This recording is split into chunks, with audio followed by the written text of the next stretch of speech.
le pardon.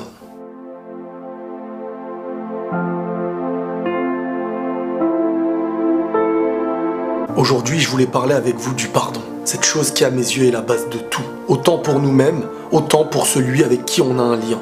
Et peu importe le lien. Il peut être proche, il peut être loin, le pardon définira qui nous sommes. Mais encore mieux, le pardon définira celui que nous voulons devenir. Demandez-vous pourquoi c'est si difficile de pardonner à quelqu'un.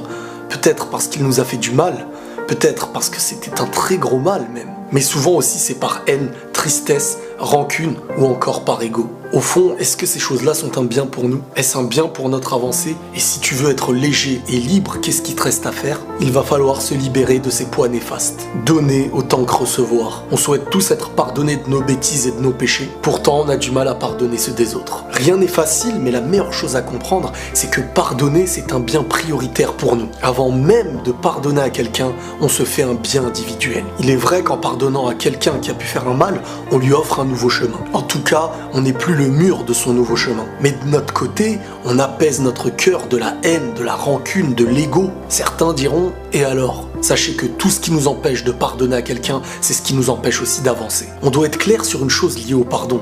Le pardon ne veut pas dire « reviens vers moi ». Tu peux pardonner à quelqu'un que tu considères néfaste pour toi. Non pas parce que tu l'aimes ou que tu tiens à lui, mais tout simplement parce que tu ne veux pas abîmer ton cœur à cause de l'autre. Le sens du pardon peut aussi vouloir dire « tu ne dois plus rien, tu peux partir en paix. J'ai besoin de me construire et pour ça je ne peux pas accepter cette haine et cette rancune que tu m'apportes. » Le besoin de faire le vide, c'est aussi pouvoir donner la chance à chacun de pouvoir changer. Autant que nous aussi, on se doit de changer. Nous ne sommes pas plus parfaits que ceux à qui on pardonne. Avant de dormir, tout le monde devrait se rappeler que peut-être on ne se réveillera pas demain. Donc pourquoi ne pas s'endormir propre de tout en ayant demandé pardon aux gens tout en les pardonnant? N'oublions pas aussi que parfois les gens peuvent changer et que parfois ce bienfait dépend du poids qu'on a accepté de leur retirer. Et même s'ils vous ont fait du mal, même s'ils vous ont fait pleurer, n'attendez pas la récompense de ces personnes ou la reconnaissance, car elle viendra d'ailleurs. Et en fin de compte, peut-être que nous aussi dans nos vies on en a fait couler des larmes. Le pardon est une richesse et si un jour vous voulez vous sentir heureux, il va falloir être pardonneur. À chaque fois qu'on pardonne à quelqu'un, on se pardonne un petit peu à nous-mêmes. Ça coûte une difficulté au présent,